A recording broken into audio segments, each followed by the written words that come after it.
Grand Rising, everyone, and good day. We are going to be looking into the book of sirach today, and I believe this is a book from the Apocrypha. And we're going to be talking about this is going to be something that we're going to add to the Adams family um, portion of the videos on this channel. We haven't talked about the Adams family in a while, but I was actually listening to Sarah, or I'm going to call it Sarah, a couple of nights ago, and all this information started to rush into my big old head, so I decided to go ahead and add this onto that series. Um, Basically, on this channel, we're not religious, we don't attend a church, and we know that history lied. So we have these, series of dropping information, and I called them, This Is Not Your Mama's Bible Study, because it's not the regular way of looking at the word. We use his story that we know lied and the biblical text in order to prove that we may be actually talking about the Bible as not being as old as they say.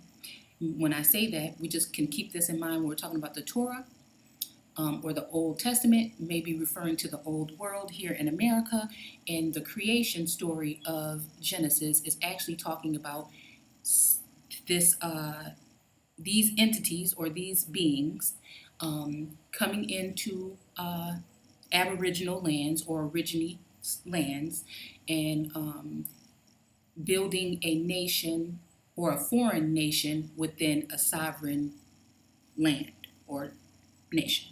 Okay, so when we're talking about Genesis 1, we're actually talking about, and you think we're talking about animals and trees, we're actually talking about people that would have already been there prior to Adam when we go into talking about Genesis 2, because there are two creation stories. One is in Genesis 1 and the other one is in Genesis 2, and there may even be one later on, but we're not talking about that right now. So what I'm basically saying is that there were already people in these lands. We may possibly be talking about the Americas and the colonization of the Americas. And we may also be looking at the words of actual people that would have been a part of that. And when we're reading these texts, we could possibly be talking about presidents and governors and founding fathers and these people and their bloodlines and what's been done to the Aborigines low key in the word, okay? And we're going to try to take history in the Bible or biblical text and put them together and see if we can find something that is tangible, something that can lead us out of this worldwide, massive form of deception that has happened in the name of Christianity. And we believe that on this channel, the Bible, okay, the very book that people think was used to enslave them, may be the very text that you can use to free yourself. And once you free your mind, the rest will follow.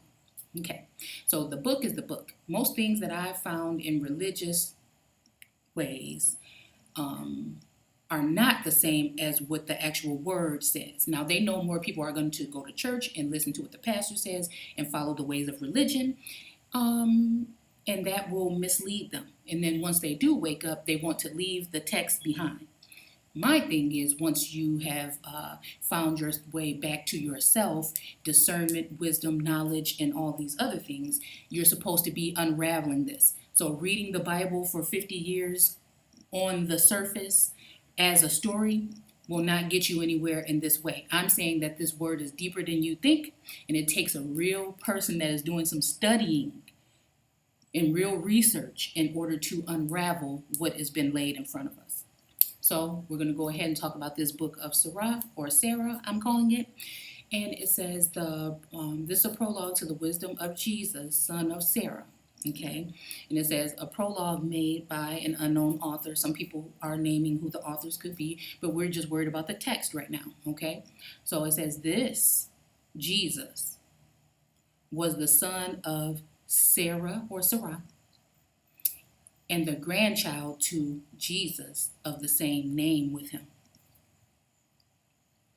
This man, therefore, lived in the latter times. So they're basically telling you about something, saying that, and I believe that this is one of the books that were removed, and I guess they're saying that it could be the ecclesiastic text, but there's many names for it. But again, when it comes to the Apocrypha, the story is the same, like Genesis and Jubilees, I believe. The text is basically an extended version, okay, that they have removed, okay? So, and now I'm trying to figure out why, and I think I know why, okay? So, so they're telling you basically about a story about someone that lived later than those times. And so that means that somebody is either prophesying or somebody is backdating or backwriting. Like the text was written later than you think. And that's why they were able to add this stuff and say that this was going to come later. So again, I like to say, was it prophecy or plan? And again, if the book is that old and we're talking about, let's say, for instance, on our timeline, on our theoretical timeline, as to say that the fifth day in the Bible is actually talking about the 1500s and everything that happened therein. And again, we have to remember that 1,000 years, one day to us is like 1,000 years to so-called God or the government or the government, okay? So let's go ahead and look into it. So it says, after the people had been led away captive and called home again, and almost after all the prophets. Now, we're just going to stop right there real quick, because in our theoretical, just looking at history side by side with religion, because again, when I try reading the text, I cannot see it the way everybody else sees it. I see a dual meaning. I see it actually when I'm reading it, penetrates through my soul and tells me to look at other things to lead me to somewhere else, okay? So, and this is just from obtaining a whole bunch of information when it comes to Aboriginals of America being so-called black people that were already here prior to 1492, and the fact that they, the transatlantic slave trade was, what can I say, what word do I like to use? I want to say, okay, you guys know what I mean, that they were, basically, it was kind of falsified, or it was, there's a term that I like to use and it just skips my mind right now. So I'm not saying that it didn't happen, I'm just saying that it was fabricated. There we go. Okay, so when we're talking about this son of Sarah and the grandchild to Jesus of the same name with him, this man therefore lived in the latter times after the people had been led away captive and called home again, and almost after all the prophets. Now his grandfather Jesus, as he himself witnesseth, was a man of great diligence and wisdom among the Hebrews, okay, who did not only gather the grave and short sentences of wise men that had been before him, but himself also uttered some of his own words, full of much understanding. And so, when we're talking about this, I am about to show you some information where I think that when we're talking about this Jesus, because this is basically telling me that there was more than one, okay? And while we sit here and wait for one to come and out of the sky or wherever he's supposed to come from, and we're putting all of our troubles in his hands when it may not be a realistic thing to do, instead of taking everything internally and processing it properly without indoctrination of religion, and that's all religions, okay? You can see something totally different, okay? So if we're saying this Jesus, this means that there was more than one, okay?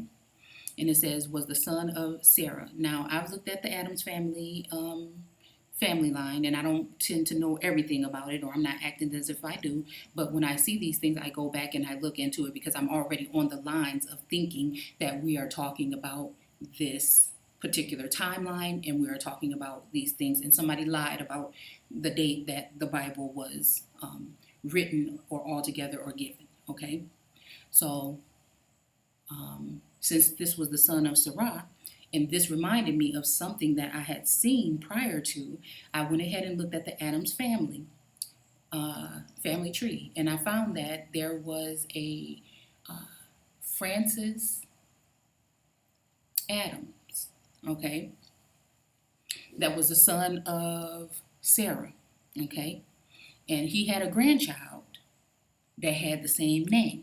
Now, they tried to flip the script. It took me a little minute to find this stuff and bring it to you, but we're going to see what we think, okay? I'm not here to tell you what it is, what it ain't, just telling you what it looked like to me, okay?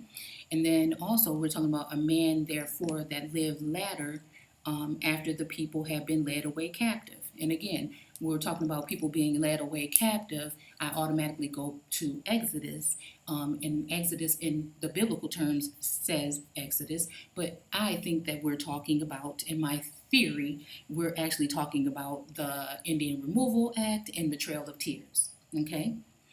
And then they were called home again. So after the Indian Removal Act happened, there was something called the land, rush. And in the land rush, this is when a whole bunch of new foreigners came in and they wanted to move west of the Mississippi into the land where they had already put these dislodged or these Indians that they removed. And when you look at the Trail of Tears in the Indian Removal Act, you will see that there was so-called Black Americans, or they'll say slaves, that were a part of this. But we all know that this is probably when we lost a lot of the information, because somewhere after that is when Indians became native. And the reason why that happened is because native, meaning not the original, okay? Natives are a foreigner as well, okay? We leave the term Indian because that's where they cut you off, I believe. That's where we lose all of our information there. It's not that hard to find if we go back, but I believe that this is where the split happened. And when the people came back to their lands, they brought the natives back. They didn't, after this whole rush, land rush or whatever, they killed or did not bring back a lot of the so-called Black Indians, because those are the original. So you basically died off by law then, and then your name changed to Negro or something else, where it removed you from your original heir, being an heir of this nation, and put the natives in that space thereof, and promised them certain things then, okay? So it says, also the grandfather himself witnessed all this. Okay, so we're just going to go ahead and look at a couple of things that I brought forth, and then we're going to move on from there. So let's open up a couple of files.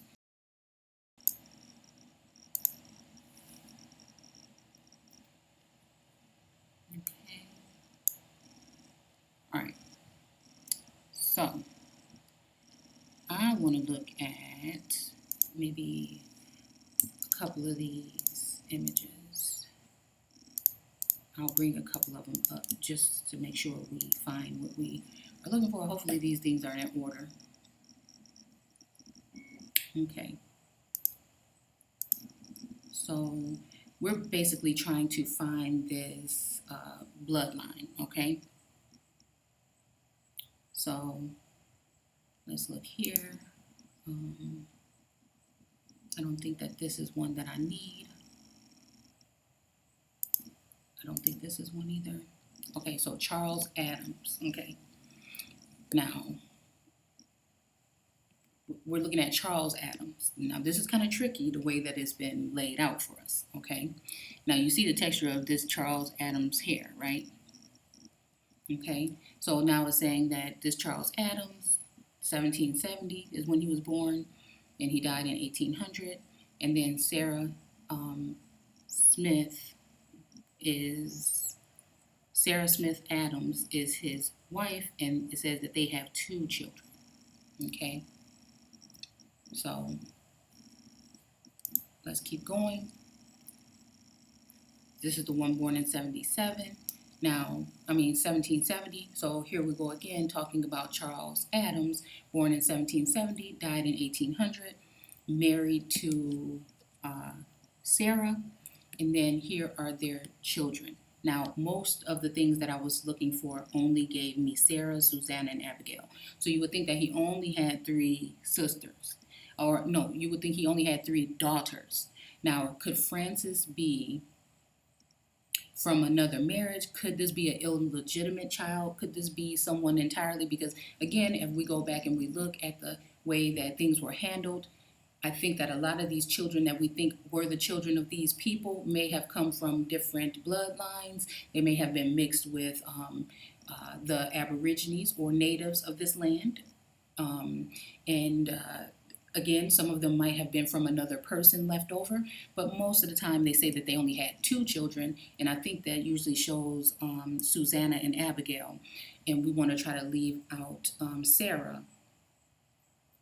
Now, this is very interesting with this Sarah here, because I've been trying to look for a Sarah Adams, and I had not been able to find her. They were only showing me these two children, so again, this is kind of strange here. And you see how they don't leave a date for these two, but they leave more information for these two, and these are the ones that they would primarily want you to think were those. Okay, so again, I want to look deeper into that, but right now we're looking for Francis, because Francis' dad is Charles, right?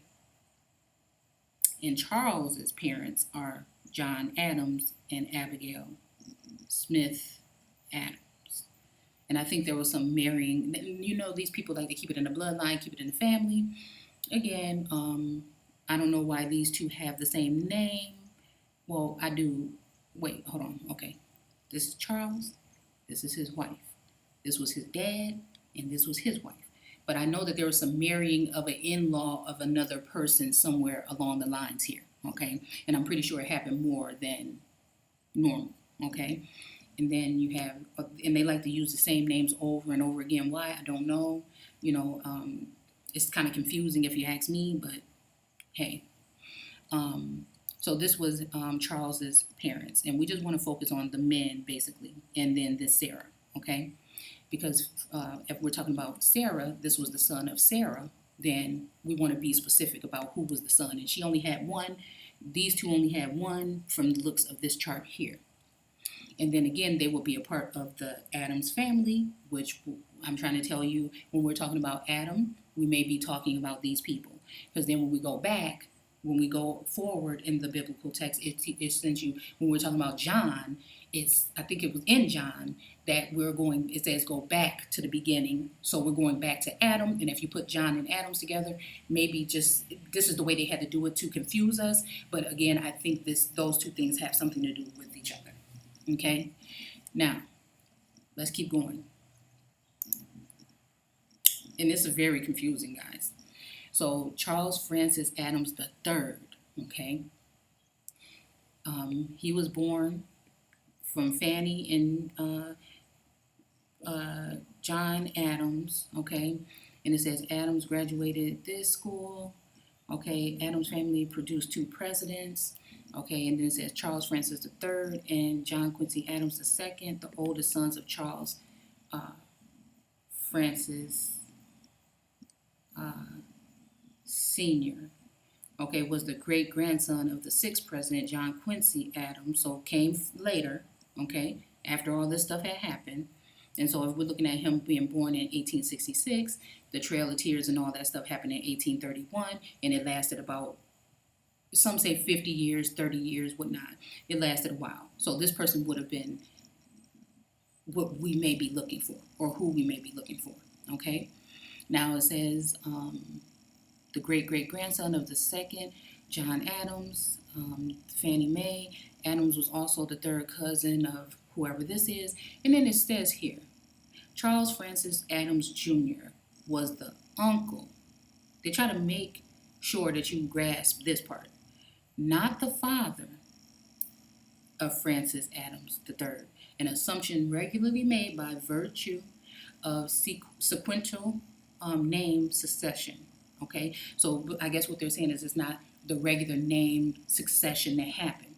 So John, I'm thinking, if I'm trying to think this right, John Adams the second, uh, we'll go to it because it's going to help me see it. So usually, um, Charles Francis Jr. will have a senior, and then now you have Charles Francis III, and you would think that this would be um, a senior or a junior. But again, let's just keep on going. Okay, so we read that part. Now let's look at this. Okay, so now we're looking at, okay, I want to focus on Charles Francis Adams. This took me a while because I thought we were still talking about the Johns, but we're talking about the Charleses. So Charles Francis III, this is where I'm talking about is not the regular form of succession. This is who I think we're talking about when we're stating that this Jesus was the son of Sarah and the grandchild to Jesus of the same name. So his mother's name would be Sarah, but his grandfather would have his same name. Okay? So let's go back. So here we go with Charles Francis Adams III. He is the son. Since he's a third, you would think that his dad would be a Charles Francis. Okay, but he wasn't. His father was John Quincy Adams II, meaning the president of the United States.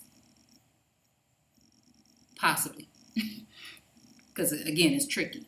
But we just know Charles Francis Adams III, 1866, okay, was the son of John Adams. So he didn't take his father's name, okay? These were his brothers. Again, there's his dad was Francis, but one of his brothers got, I don't know why he would have, oh yeah, so one of his brothers got John Quincy Adams' name, and then the other one got the Charles Francis. Now let's pay attention real close here. Charles Adams, 1866, son of John Adams, okay? Husband of this person, and his father was Charles Francis Adams, okay?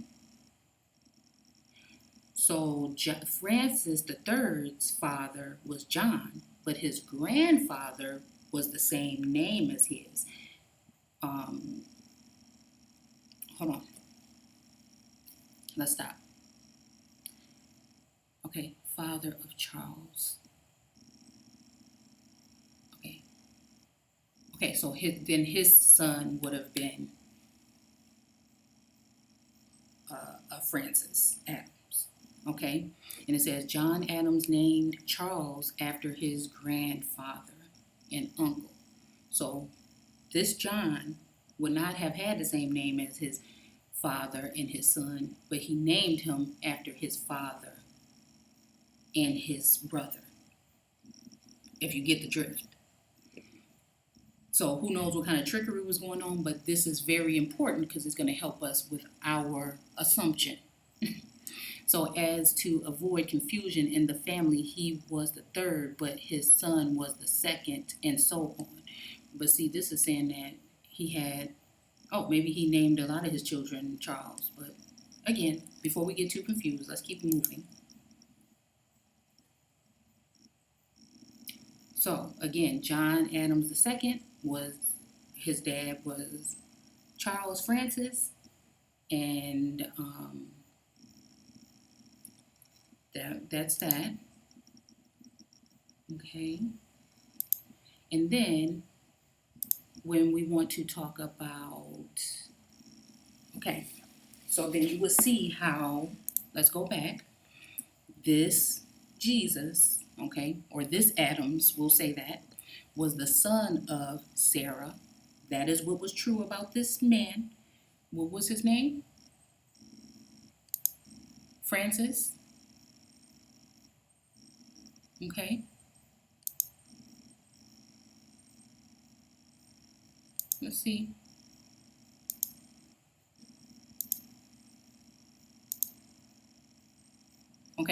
Charles Adams, 1770, wife, this person, Sarah, okay? And then son is Francis, and Francis shares the same name, not with his father, but with his grandfather that would be here, okay? Okay? Um, Now see, but this is saying that John Adams, okay, we'll go back to where we were at because we had it. This is what I'm saying why it's so tricky. John Quincy Adams II was the son of Charles. Okay, so we're going to just get back to that point, okay? Because we just don't want to be misled at this point in time, okay? So again, this is Charles Adams, though. We're talking about Charles Adams III. Let's see, the third. Okay, let's see if we can find his parents here. They made sure to tell all of this. Okay, and then I'm trying to figure out where we can find.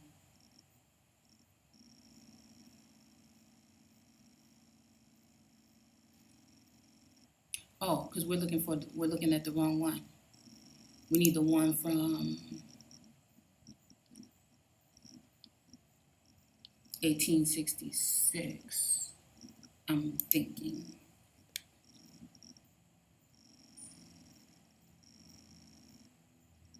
Yeah, we're looking for him, but again, for some reason it says his children, his spouse, and his grandchildren, but it doesn't say anything about his mother. But we already saw who the mother is, okay? So let's just keep going on. So this one is the one that came and lived after the times, after the people had been led away by captive. Now his grandfather, Jesus, okay, as he himself witnessed, was a man of great diligence and wisdom, and he knew the Hebrews, okay? So let's keep going with that.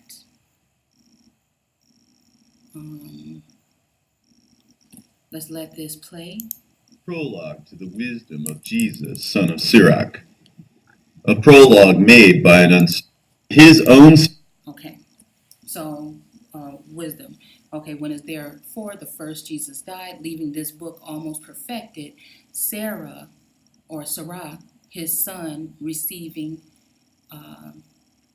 it after him, left it to his son Jesus. So after this Sarah, or maybe the son of, okay, excuse me,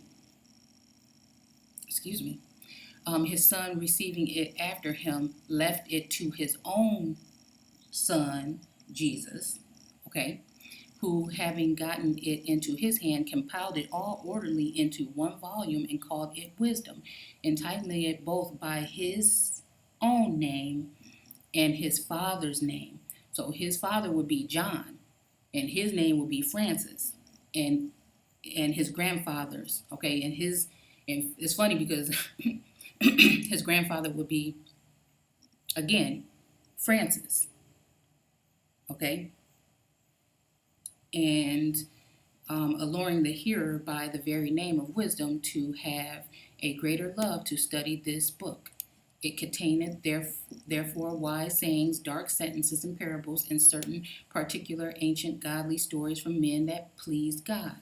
Also his prayer and song. Moreover, what benefits God had vouchsafed his people, and what plagues he had heaped upon their enemies, this Jesus did imitate Solomon.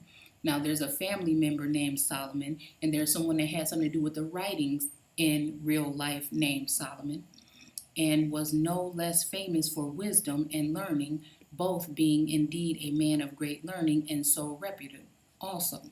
Okay? So now I want to go into some other stuff that I found. Let's see if it's going to be this easy to pull it up.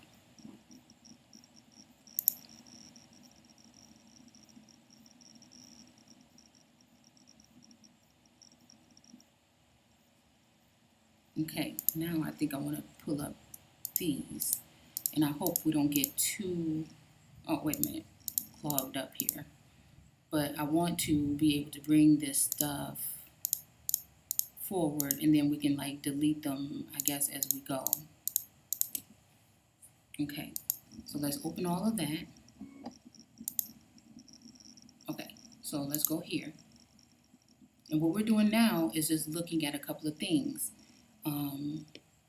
I was looking at, oh, this has something to do with something else, but it still is about the lineage of John Adams, but this is not a point that I'm trying to make here. So, wait, heaven. Okay. Okay. Let's see about this. Again, I don't think that this is one that we'll need right away. Don't need this right away. This either.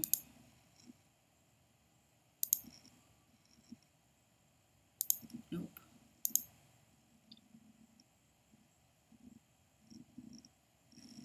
Okay, we don't need this. And then the first Oklahoma land rush. This was the land rush that I was talking about that happened after the Trail of Tears and the Indians were removed and placed into Oklahoma. Then all of these people wanted to move west of the river. I think this is another story that we're talking about from the biblical aspect, when I think they were stationed at a certain point in tents, and then somebody moved these, I can't remember the exact term we use for the people, from east of the, I don't even know if it was the Nile or Euphrates, or not Euphrates, but one of these rivers. And I look at the, what do you call it? The Mississippi River. When I see something about the Nile, things usually correlate with that. And then when you want to go west, then that would be what we're talking about, okay? And God did the same thing that the government did with some people wanting to be antsy about moving to that land, some new immigrants, and he basically let them kill off or do whatever he did to those people in order, or remove the people that were there in order for these people to take up home in those lands. And this is exactly just what happened. So you can go ahead and try to fight and try to argue that this is not the same thing. If you look at what the government did to these people, then you'll see the works of what you might consider to be God. So this is what I'm saying. We have to be careful about who we think we are in this book. And sometimes we just have to remove ourselves all the way, look at the text and see what was going on, and see if this is some dealings that you would like to have something to do with your soul. And if so, then you might belong in religion. If not, you're going to call it what it is, and you're going to remove your feelings, and you're going to see what we're trying to say here. So it just says that this president opened up and announced that the land in Indian Territory called the Oklahoma District, land of the Creek and Seminole, we know from looking at the images of these people that they were darker view people, okay, who shortly opened up, and non-Native American settlers. So these are not even natives, these are just immigrants. They didn't even come into the bloodlines, or they're not the herb yielding trees and fruit from Genesis 1. Okay, at least those people were inbred or born in or seeded, or they went into the bloodline to create these sub races, like we would say Mexicans today, Puerto Ricans, and these people. They may have been created from a foreigner and an Aborigine, but again, they are still natives or indigenous. Not the original, but still close. And then we have foreigners, and those are the pilgrims and the planters and all these other people that were put here in order to repopulate, replenish, and then subdue the Aborigine, okay? So, again, we're talking about this, how they went in and took over the land. Of course, these people had to die or go somewhere else, okay? So let's see.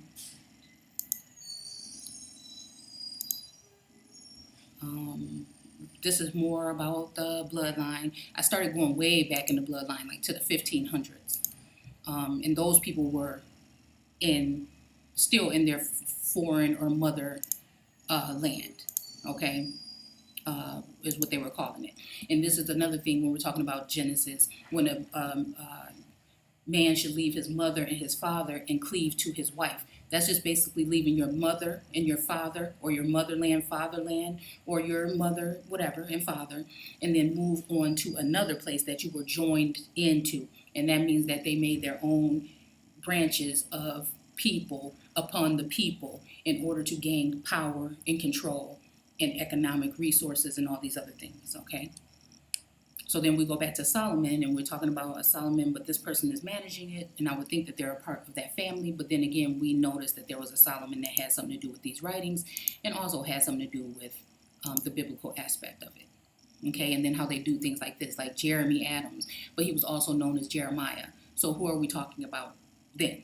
You know what I'm saying? That's why I'm starting to look at things a little bit differently, because they want to compile all the founding fathers and all the people that came here in the beginning, because they're so-called white men, together, when I don't know. I don't know if, like I said, I haven't looked into the fact of, or I haven't comprehended if this person was here to try to help or leave information that would help us, or they were here to basically do the same thing that everybody else was. Okay?